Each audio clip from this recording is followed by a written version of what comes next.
You've heard about the 3 different builds in the finals, but did you know that thanks to the extensive loadout system and all the different ways that you can actually play, the actual amount of classes that you can play in the finals is actually closer to 17? Today we're going to go through all these classes, how they work, and how to play them, starting off with the Sniper Light. But first, did you know that your internet service provider like AT&T and Verizon knows every single website that you visit? And what's worse is that they can sell this information to tech giants. And in the US, these tech giants can sell your information, who will use this data to target you. ExpressVPN puts a stop to this. It creates a secure, encrypted tunnel between your device and the internet so that your online activity can't be seen by anyone. I use ExpressVPN on all of my devices, and that's my favorite thing about it. It just works on everything. Phones, laptops, even routers, which means that anyone on your Wi-Fi will be protected even if they don't use ExpressVPN themselves. And the best part is using ExpressVPN is as easy as turning on a light. You just fire up the app,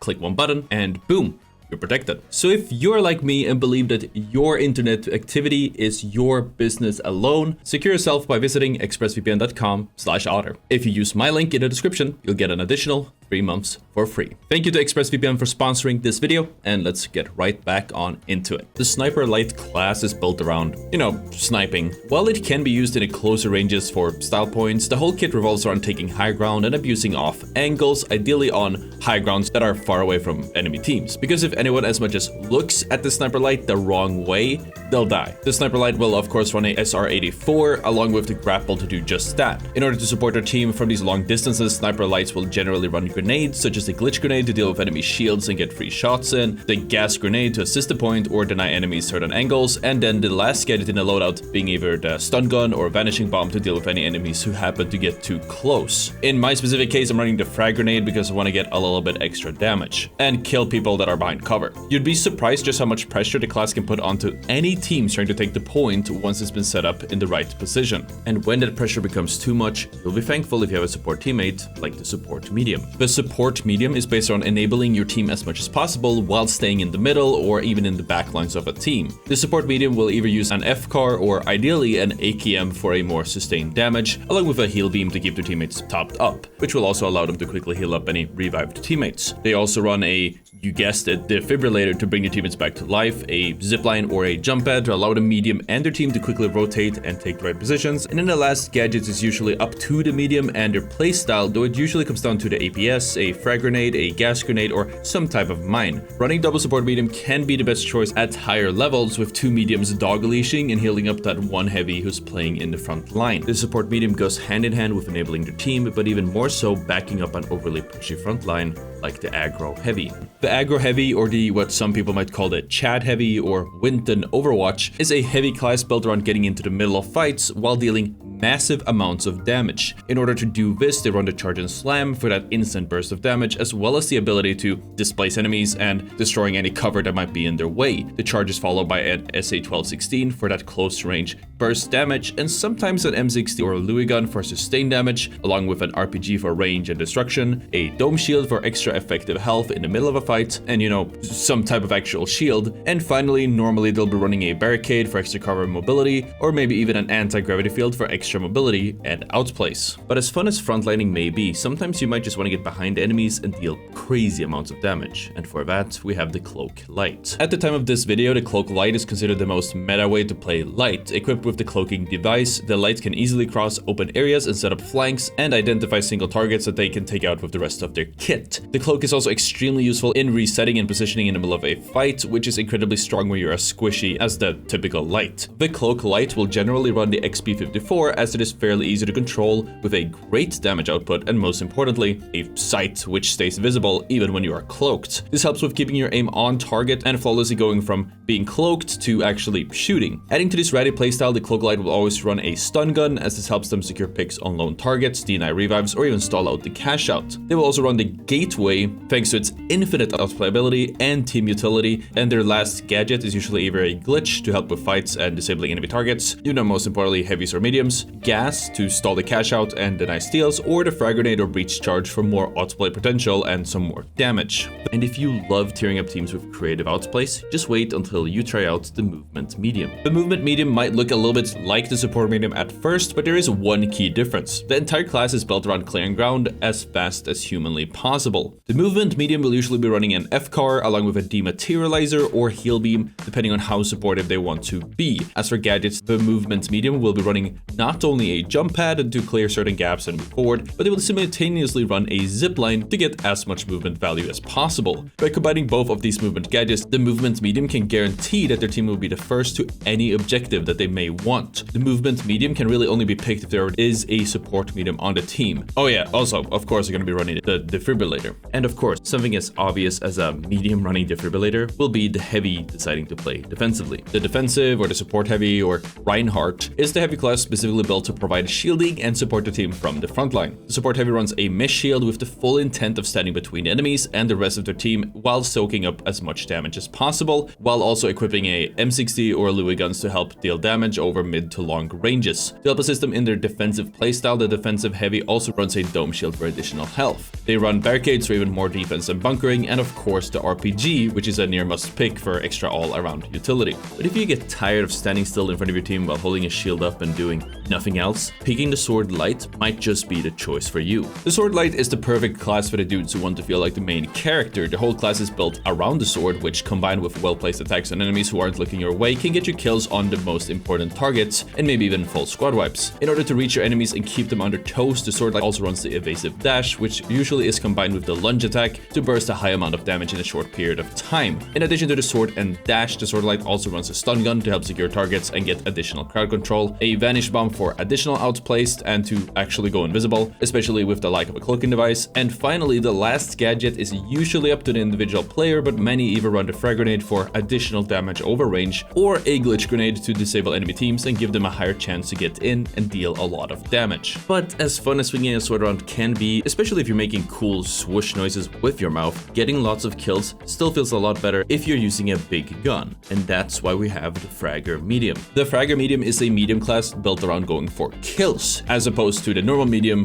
who normally wants to enable their team. Usually you will find the Fragger Medium slightly disconnected from their own team, looking for a good angle to lay down as much damage as possible. In a way, you can see the Fragger Medium play the game sort of closer to a light, but with a much better health pool, arguably better movement abilities, and more consistent damage. Usually the Fragger Medium runs an F-car, but in some rare cases they could choose to go for the model 1887 instead. To help out with the flanks and to find easy angles, they also usually go with the dematerializer. As for the gadgets, the Fragger Medium usually runs with the jump pad or zipline to get new angles and to rotate to or even from their team. They also run the frag grenade for additional damage, especially if they have the model to make up for its lack of damage over range. And finally, even though they are a fragger, the defibrillator is still just too good to pass up on. And it's a lot much easier for them to come back and clutch up if they can get their teammates back alive more quickly. And the Fragger Medium is satisfying and all, but if you really want to push your limits, you might want to check out the Sledgehammer Heavy. The Sledgehammer Heavy is all about getting up close to your enemies and smacking them with your big hammer. One secondary fire is slow, but it can destroy entire props and walls, and of course it deals 200 damage per swing. The problem is that Heavy is the slowest build in the game, with the biggest, chunky hitbox, and without any real movement abilities. In order to make up for that, the Sledgehammer Heavy usually runs the goo gun, which allows them to outplay the enemies in numerous ways, but more specifically, it allows them to trap the enemies inside of their goo, which then lets the Heavy walk up and smack them around. Well, there is nothing that the enemy actually can do. If the Heavy chooses to use another specialization, like say charge and slam for additional damage and a little bit of movement, they could run a goo grenade to achieve the same effect. As for the typical free gadgets, the Sledgehammer Heavy will run an RPG for damage and destruction over range, a dome shield that they can play in and out of while trying to line up their big smacks, and then the third one is usually up to the Heavy. Again, the third gadget will be a goo grenade if they aren't running a goo gun, but if they are running the goo gun, the choice is usually between a barricade, anti-gravity, or a frag grenade for that additional damage. And man, going off some of these Sledgehammer clips, this Heavy build is some goo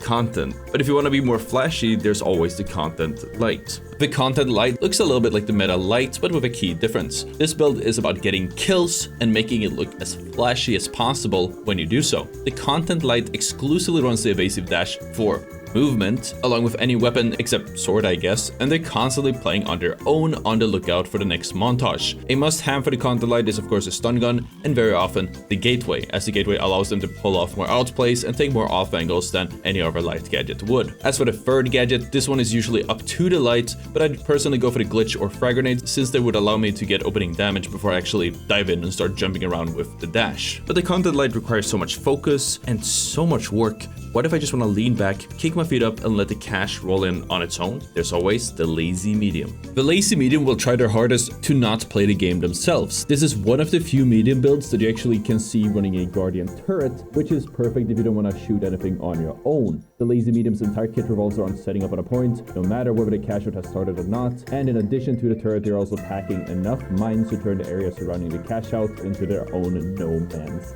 land. Speaking of no man's land, a great way to clear all of that will be with the Flamethrower Heavy. The Flamethrower Heavy is all about setting everything on fire and riddling the world of those pesky invisible lights. While they do have a short range and damage, they make up for it through the lack of commitment in fights and a more defensive playstyle. Along with a Flamethrower, this class runs either a goo gun that they can set up with, and then they can set that goo on fire, or they are going to be running a mesh shield, which allows the Heavy to shoot a little bit of fire, hold up their mesh shield, and then continue that cycle over and over again. This also gives them a little bit of protection should an enemy be too far away for their flames to reach them. Another way to make up for the lack of range and destruction is through the RPG, which is a must-have for Heavy if you really think about it. The Flamethrower Heavy should also run a barricade, as they can just hide behind that barricade while dishing out full fire damage, as well as a dome for extra protection once they try spraying their flames everywhere. But the Flamethrower is pretty bright, it's loud, and takes quite a while to secure a kill. So here's a class that lets you kill anyone instantly. The Dagger Light is even more determined to be the main character than the Sword Light is, but since the Dagger has much less versatility other than the instant one-shot backstabs, you will barely see anyone use it. The Dagger Light is completely useless without the backstabs, and their entire kit revolves around them. In most cases, the Dagger Light will be running an evasive dash, which lets them close the gap to their enemies, as well as to perform an Akiba step, which is a technique in which the light player dashes through an enemy while performing a secondary fire, and due to how hitboxes are coded, if timed correctly, this makes for a guaranteed backstab no matter where the enemy is facing. There are also some lights that run the cloak for a ready dagger playstyle, but it is very rare. As for the rest of the kit, assuming they are running dash, the Dagger Light will run a stun gun to lock enemies in place and to disable their abilities, a vanishing bomb so they still can go invisible and escape or surprise their enemies, and usually something like a gateway to close the gaps, get onto flanks, or go for other types of outplays. As for other explosive outplays and damage, there is also the Grenade Launcher Medium. The Grenade Launcher Medium is all about the CL40 and getting the most value out of it. Generally speaking, the Medium will be running a Guardian turret for some additional damage in sustained fight, or the Healing Beam to support their team, though I have seen some dematerializers as well, strictly for ice fishing and getting good kills on unsuspecting enemies from above. The Grenade Launcher Medium should always be running at least one mine, that being the explosive one, to wombo combo with the Grenade Launcher. All they have to do is throw the mine out and then hit it with a grenade pill to have that damage stack on an enemy. As for the last gadget, assuming they aren't packing both an explosive and gas mine, the Grenade Launcher Medium will usually run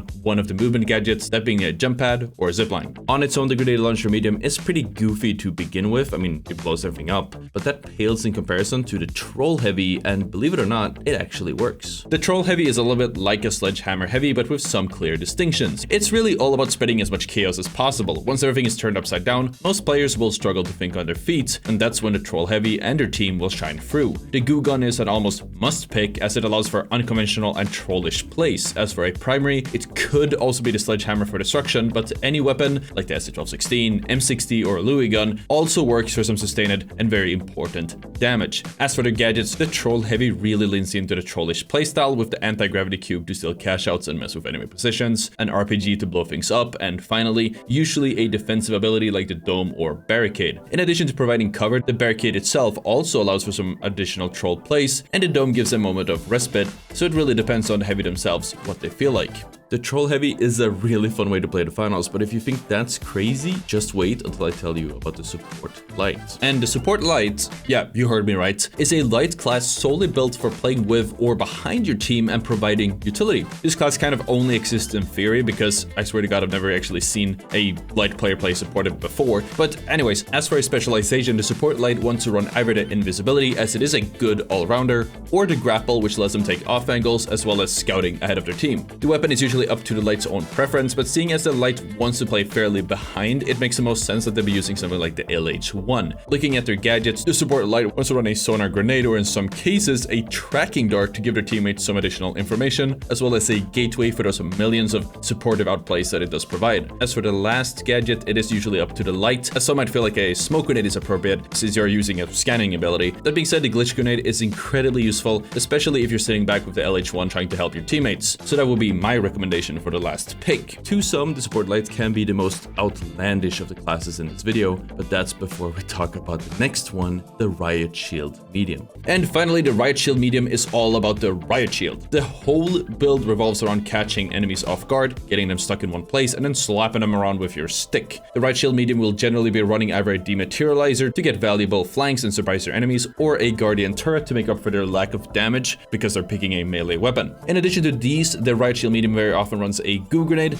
not only for goo related plays, but most commonly to either cut the line of sight between them and the enemy, or to trap them inside of that very goo, which then allows the medium to actually approach and deal damage. As for the second gadget, you will usually see a movement ability, that being the zipline or a jump pad, which also allows them to close the distance, a grenade which adds a bit more damage over range, like the Fragger Grenade, or even a flashbang just to blind their enemies for a brief moment. And as with all other medium classes, the last gadget should usually be a defibrillator. And those were 17 classes in the finals. Did I get yours? If I missed anything, and I mean it is possible, there are hundreds of possible combinations, let me know in the comments. If some of these were new to you, then you probably want to check out the video on the screen for 25 things that you should know in the finals. Thank you for watching, and I'll see you all next time. Peace out.